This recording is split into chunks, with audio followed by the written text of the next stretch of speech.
how can you live your life in a more positive way, starting with your own mind? How can you use the power of a positive mindset to live a more fulfilling, more easy, more abundant, more relaxed, just a general better life? That's what I'm going to explore in today's video, because I talked with many people about it recently, and it is truly one of the most important parts of my own life. I'm going to explain to you what a positive mindset is, the real definition of it, and how you can embody it and bring it into your own life, and show you different tools and secret hacks how you can very easily use this positive power and do that from a really authentic and true place. Okay, let's start with the first question. What is a positive mindset?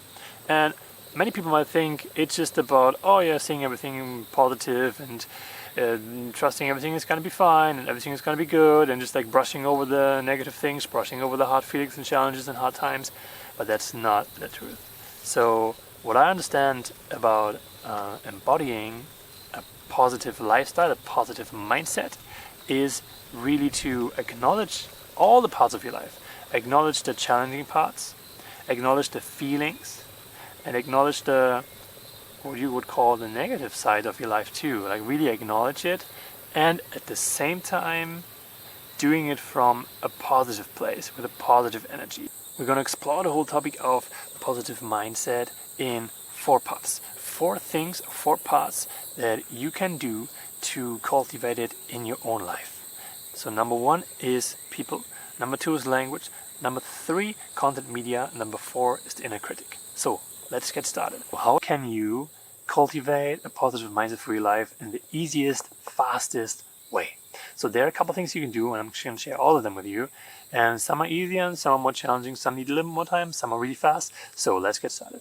Number 1 for me, that definitely will be the fastest thing too, and I would say it's the easiest thing because it's such a vast amount of things you can select from. It will be the theme of content, of music, of media, of movies, of series. It's really, really powerful what you consume in your life, which means news, which means music, lyrics, series, TV shows, movies, all these things. It's so powerful what you choose there, and because look at what you watch. Like if you watch a lot of violent things, a lot of heartbreak movies, a lot of negative movies, drama movies, all these kind of energies, is that what you want to have in your life? And that's a really good question to ask you. Ask yourself, what do I want to have in my life? What energies do I want to have in my life? What feelings, what themes do I want to have in my life? What people, what experiences? And then see how far that matches up with the movies you watch or the TV shows you watch.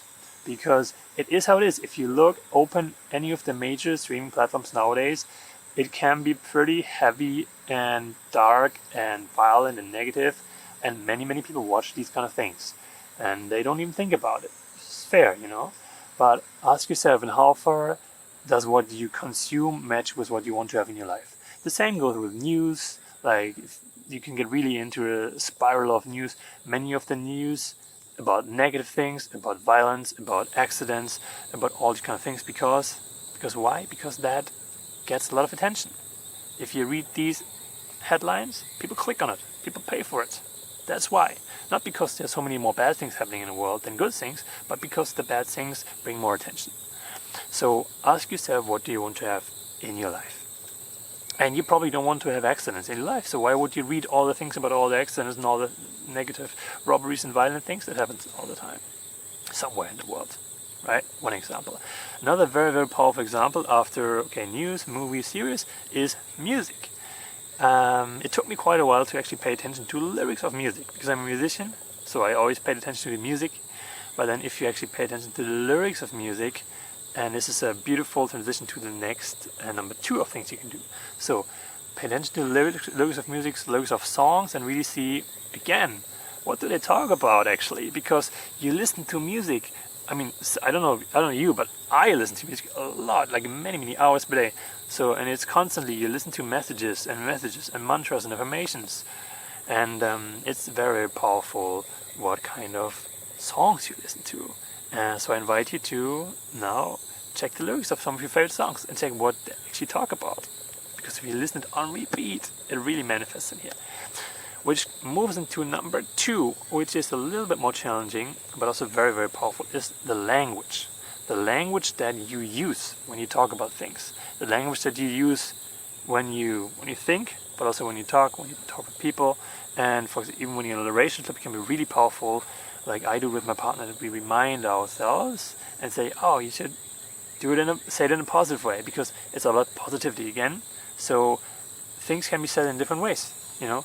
The most classic example is in parenting, when, for example, you know, when the parents say to the kids, don't let the plates fall down. You know, one thing psychologically that happens when people say things to us, our brain is so fast we already visualize that in our head. If I tell you, don't think about the red elephant, right now you probably have an image of a red elephant in your mind, because that's how the mind works. So if I say, don't let the plates fall down, to you or to a child, then the focus is immediately on letting plates fall down. So a better way to say it would be careful with the plates, like keep the plates safe, like phrase things in a positive way. If I talk to myself or if I talk to someone else and I say, I hope I'm not too late, the focus is on being too late. If I say positive, I can say, I hope I'm going to be on time. So these are some very basic examples, and it goes really through everything. If you start paying attention to it, it's really incredible how much time that is. If you take everything together, how often we talk about these things in negative ways naturally. I don't know why, but it's like because we don't know better, you know, because we learned, so we grew up mostly not so conscious about these things. So it's really, really powerful to phrase it in a better way, you know. And the same, let's say you don't feel bad, you're really sick or something. You can still say, you know, oh, okay, I have room for improvement. I hope I feel better soon. Instead of constantly saying, okay, I feel really bad, I feel really bad, I feel really bad. It's such a powerful mantra that you put on yourself, and I invite you to try it, really. So language is a really, really big part. And there's some words, for example, you can try to replace problem. If we talk about problems all the time, problem, it's just a very powerful word. What about replacing it, for example, with the word challenge? You know, it's a challenge, because eventually challenge sounds much more like, challenge is there to overcome it. It's a challenge, you approach it differently, you'll find some solutions to overcome it. Problem is just like problem, it's just such a big, heavy word. And these are some examples. The video would get really long and we would talk more about it, but the language is really powerful, so I invite you to be a little conscious about how you say things, you know, how you say things. And again, if you have a partner, it's even more powerful, because then you can be each other's teachers a little bit there, or at least you can help each other to become aware of it. Like we do it often in our relationship, that one of us says, oh, you know what, you said it this way, and like, how would you say it this way? So it's really powerful, because that you learn. That way you learn, and over time it will change, and naturally you will speak much more positively. You use more positive words, and this naturally will lead to more positivity in your life. So number 2, language is another very, very important part. And number 3, I would say a quick one here is the people you surround yourself with. It's a little bit similar then to the content you watch, the movies and the TV series that you watch and consume. It's the people you surround yourself with. And this is really powerful, because if you constantly surround yourself with uplifting people that are also generally positive and happy, and it also, of course, everyone has their challenges and their sad times, and it's really good to be there for friends when they are going through hard times. So I'm not saying just like say goodbye to everyone whenever they're in some sort of negative space or have some challenges. No. But I'm just saying generally to have people in your life that are bringing a positive energy and a nice energy and an uplifting energy, and have a good perspective to life. So that is really helpful. Part 4 of the video is probably the most important part, because that is the inner critic. It's basically about how you talk to yourself, the voice that you have towards yourself. And this is really important because it often stems from childhood experiences or other moments in your life, and we can often be a little bit too hard on ourselves. And it's also really important to acknowledge that most of the feelings we create, or let's say most of the how we see situations, comes from ourselves. So we have the potential here to look at situations different and feel different about them too. Let's say, for example, you make a mistake, which happens all the time to any of us because we are humans, we all make mistakes. So let's say you make a mistake, so the question is, how do you talk to yourself? Are you really like beating yourself up for it? Are you really negative towards yourself? Essentially again comes back to positive, negative. So how confident are you in that? Like how gentle are you to yourself? Do you allow yourself to make mistakes? So that's a really powerful example here. So cultivating a positive inner critic is really good, because I think we all know it. You know, the voice in our head, the inner critic that criticizes all the things we do and says, "Oh, I bet you're not good enough. Don't even try it. It doesn't even make sense for you to do it. Why do you think you can do it? You know, oh, you messed up again. Oh, you did this and this thing again." Like all these kind of things that we have in our head, like the voice, the inner critic that constantly chimes in with a negative perspective, and contributes to our life that way, which we don't really want. So this is really powerful to cultivate a positive self-narration, so to speak. Now, and this is probably going to be another video because it's a big topic, though it's a great invitation already to ask yourself, how do you talk about yourself and to yourself? How do you support yourself in that? Because that's oftentimes what you can do. Let's say anything happens to you that is challenging, or you're in a challenging situation, or like I said, you make a mistake, then if you become aware, and if you notice your self-talk, and if you notice that you may be beating yourself up for it, then you can be like, oh yeah, stop a moment. Oh, no, that's not right. It's okay. You know, we all make mistakes. It's okay. It's totally fine. And then you change the self-talk towards yourself. So the first step, as always, for everything is awareness. So that's really cool. When you start, after watching the video, you start in moments that are challenging for you. You observe your self-talk.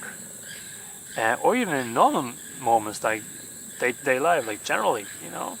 Even in the calm moments, you can observe your self-talk. And you listen to yourself, and you see what your perspective towards yourself is, and if that's a neutral one or more positive or more negative.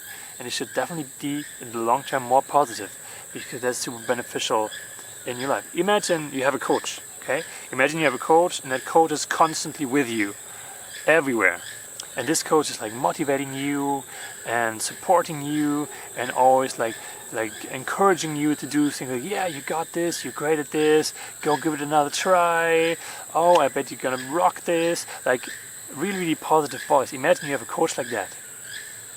Sounds great, right? I would love to have a coach. Especially I would have loved to have the coach when I was a child, or like, you know, in the early years where you shape yourself. I would have loved to have it. Even now, how great would it be to have a person that is encouraging you all the time? So this person is in here is you, and you have the choice. If you develop that person to be your positivity coach and your encouragement person, or to be the person that does the opposite and most like drags you back and pulls you down and tells you all the things, all the reasons why you shouldn't do this and this and this, and why you're probably not good enough. So you can choose. So that's really important. The first step definitely is the awareness. So thank you for watching this video. If you are still here, you are actually part of a very tiny group of people that watch this video all the way to the end. So you rock. Thanks for your dedication to it. Thank yourself for it. And I really hope you could learn something from the video, and please help to support this mission by sharing the video with people you know that might benefit from it, and like, subscribe, comment, and if that to help more people live a more happy and fulfilled life. Thank you, much love, and until next time.